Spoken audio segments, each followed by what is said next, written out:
Pag-usapan po natin ngayon mga kaistorya kung gaano po kaimportante ang bansang Pilipinas sa Amerika.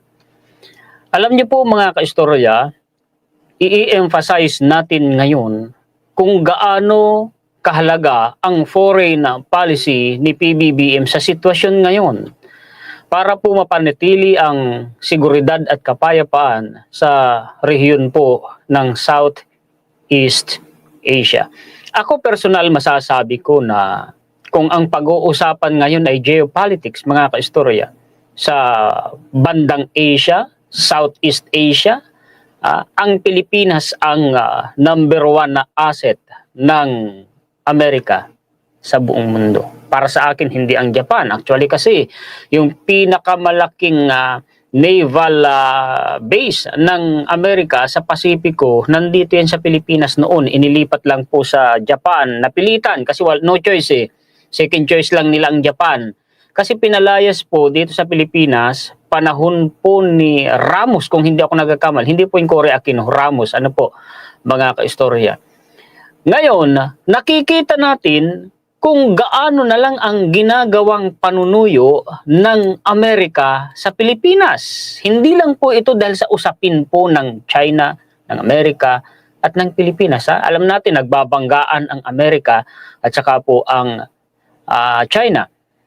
Alam niyo mga kaistorya, kapag ginera, sinugod, in-invade ng China ang Pilipinas, ang automatikong makakalaban nila, ang automatikong babanggain po nila ay ang bansang Amerika.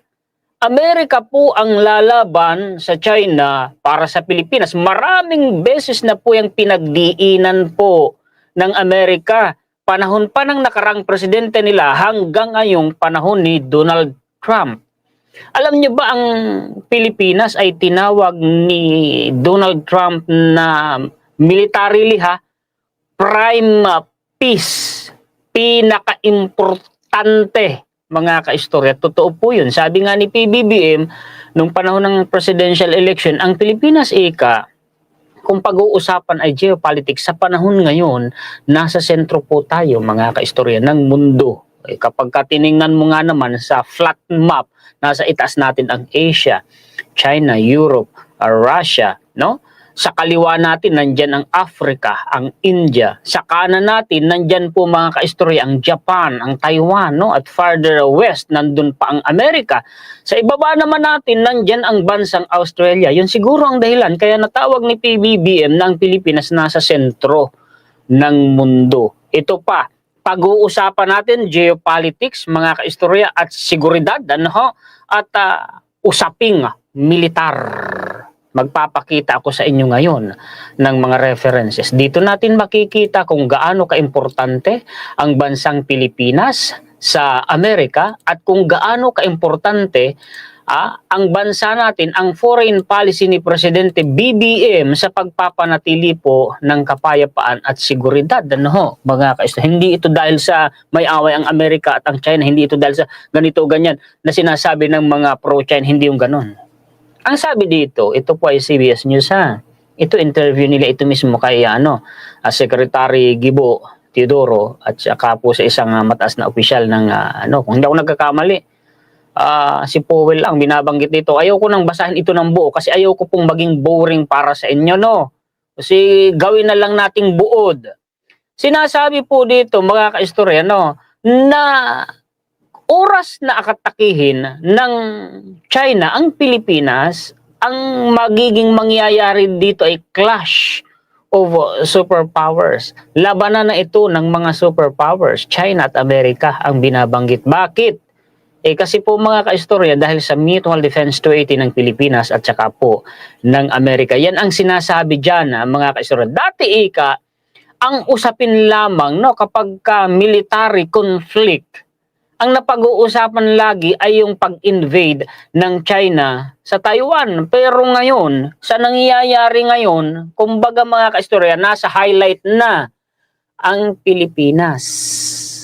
Totoo naman yun mga kaistorya. Bakit? abay kailangan mo nang i-neutralize ng China ang Pilipinas, yung pwersa ng Pilipinas at ng Amerika na nandito sa bansa natin bago po nila masugod ang Taiwan. Kasi bago pa sila makalapit sa Taiwan, mga kaistorya, aaksyon ang Amerika, aaksyon ang Pilipinas. At walang hindi tayo mga kaistorya pag pinag-uusapan Taiwan, inuulit-ulit natin, huwag kayong maniwala sa mga pro-China, walang hindi tayo mai-involve dahil sa masyadong malapit ang lokasyon natin sa Taiwan. At pangalawang dahilan, tayo'y allied country ni Amerika. Ang sinasabi kasi sa Mutual Defense Treaty, pag inatake ang isang bansa, ituturing ng kaalyadong bansa na siya ang inatake. Ang laban ng isa, laban ng lahat. Ganun po sa Mutual Defense Treaty. At kapag nanawagan ng Amerika, samahan ninyo kami sa laban sa China dahil inatake na nila ang Taiwan, walang hindi po sasama ang Pilipinas. At ito pa ang isang kumbagay mabigat na dahilan. Daan-daang libo po na overseas Filipino workers ang nandyan po sa Taiwan. Kaya walang hindi po tayo mai-involve dyan. Mga kaistorya. Kaya lang, bago po ma-neutralize ng China ang puwersa po ng Amerika at Pilipinas dito sa bansa natin, magpapatiwakal sila kung susugurin nila tayo. Isa lang missile ng China, ang pasabugin nila sa Pilipinas, uulanin sila ng missile, mga kaistorya. At yung military facility nila, nakagaya ng nandyan sa Mischief Reef, napakadali po niyang pasabugin ng Amerika, mga kaistorya. At mahihirapan po ang China na depensahan at ipagtanggol yung military facility po nila sa Mischief Reef dahil sa masyadong malayo ang distansya niyan sa mainland China. Ganon ang senaryo, mga kaistorya. Nasa highlight ngayon ang Pilipinas. Pag ang pag-uusapan, geopolitics. Ito pa. Patutunayan ko sa inyo ngayon kung gaano kaimportante ang Pilipinas sa bansang Amerika. At sa palagay ko, ito ang dahilan kung bakit po gano'n na lang todo-todo ang panunuyo nila kay Presidente BBM. Di ba mga kaistorya, noong panahon ng pangangampanya ng presidential, mga kaistorya, sinabi ni PBBM, kumbaga outdated na yan. Napaglipasan na ng panahon niya yung Mutual Defense Treaty na yun kasi hindi po nire-recognize dati ng Amerika ang South China Sea. Ang dati po, ang nakalagay sa teksto ng Mutual Defense Treaty ng Pilipinas at ng Amerika, Pasipiko lamang at mainland Philippines. Wala po ang South China Sea. Kaya kung atakihin nila tayo sakali noon dyan sa West Philippine Sea, mga warship natin dyan, hindi aaksyon ang Amerika. Sabi ni PBBM, pumalag siya. Repasuhin ninyo yan. I-update ninyo yan. Ay palibhasa, kailangan ng Amerika ang Pilipinas, umaksyon sila, inilagay nila ang South China Sea nasakop po, mga kaistorya, sa teksto ng Mutual Defense Treaty. Magpasalamat tayo doon kay PBBM nang dahil dyan protektado na po, mga kaistorya, ang kasundalahan natin, ang Coast Guard natin at ang mga mangingisda natin dyan sa West Philippines. Saka yung dalawa pang batas na ginawa ngayon ni PBBM, inaprubahan sa Senado, kung hindi ako nagkakamali, si former Senator Tolentino ang may akda ng dalawang batas na yun. Na ikinagalit ngayon ng China kay Senator Tolentino, kaya pinatawan si former Senator Tolentino ng sanction sa China. Bawal siyang pumunta sa mainland China, sa Macau at saka sa Hong Kong. Ngayon dito natin maiintindi. Ito panahon pa ito ni Duterte ang balita na ito, mga kaistorya. Trump says PH a strategic location for any military posturing. Kita ninyo mga kaistorya? Si Donald Trump ang may sabi niyan. Ito po ay 2017 pa, binalita November. Ayan basahin natin sa ibaba. The Philippines is a strategic location for any military posturing, said President Donald Trump before leaving the Association of the Southeast Asian Nation Summit in Manila. Ito, sa baba natin, mga kaistorya. And now, we have a very, very strong relationship with the Philippines. Paki-comment nga po kung okay ang audio ko kasi kanina check ko nagluloko yung Pilipinas ang tinutukoy ha. Ano daw ang Pilipinas? Which is really important, less so for trade in this case and for military purposes. Ito na ang sabi. It is a strategic location. The most strategic location. Kita na. Pinaka-estratehikong lokasyon sa mundo kung pag-uusapan militar ha, mga kaistorya ha.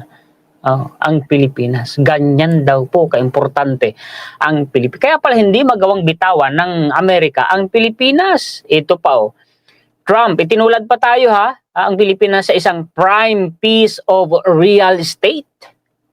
Yan ang sabi. And if you look at it, it's called the most prime piece of real estate from the military standpoint. Ganyan po kaimportante ang Pilipinas, mga kaistorya. Salamat sa foreign policy ni PBBM na kumiling sa Amerika. Dahil kung hindi, ay baka tuluyan ng nakamkam ni China unang-una ang West Philippine Sea. At baka nagkakagulo na dyan ngayon. Bakit? Alam niyo bang kung gaano kalaking pera ng kalakal ang dumadaan sa South China Sea? Nasa 5.3 trillion dollars lang naman anyo wali. Diyan po sa South China Sea, dumadaan dyan ang mga warships at mga barkong pangkalakal ng Amerika at ng mga allied countries ng Amerika. Pag galing ka sa Pasipiko, papasok po sa sa Luzon Strait, dyan po sa pagitan ng Taiwan at saka po ng Babuyan Islands. Pag galing ka naman po dyan sa may Mediterranean Sea, dadaan ka sa Red Sea, dadaan ka sa Indian Ocean, bago ka makalusot po sa South China Sea, dadaan ka sa Malacca Strait. Kung makontrol ng China ang buong South China Sea, giyera yan, mga kaistorya. Oo, papalag dyan ng Amerika at ang maraming bansa sa buong mundo na allied countries ng Amerika. Natural, hindi sila papayag, mga kaistorya. Apektado doon, ekonomiya nila, supply ng enerhiya nila, apektado. Gulo yun. Kaya nga dyan mo makikita kung gaano po napapanatili ng foreign policy ni PBBM ang kapayapaan at seguridad sa rehiyon natin sa Southeast Asia. And of course, concern po yan, mga kaistorya, ng buong mundo. Nakikita natin ngayon kung gaano ka-importante, mga kaistorya, ang Pilipinas. Ito pa. Bukod dyan ha, sa usaping daluyan ng mga kalakal at daluyan, daanan ng mga warships. Iwanan natin yan. Punta tayo dito sa linyada po ng First Island Chain. Ito maraming beses ko nang pinaliwanag. Mula sa Japan, Taiwan, Pilipinas, pababa dyan sa may Borneo, dyan sa may Indonesia, tayo po'y tinatawag na First Island Chain. Kung si PBBM hindi nagbago ng foreign policy at sinundan niya ang foreign policy ng dating administrasyon na pro-China, alam niyo ba, butas yung First Island Chain na yan.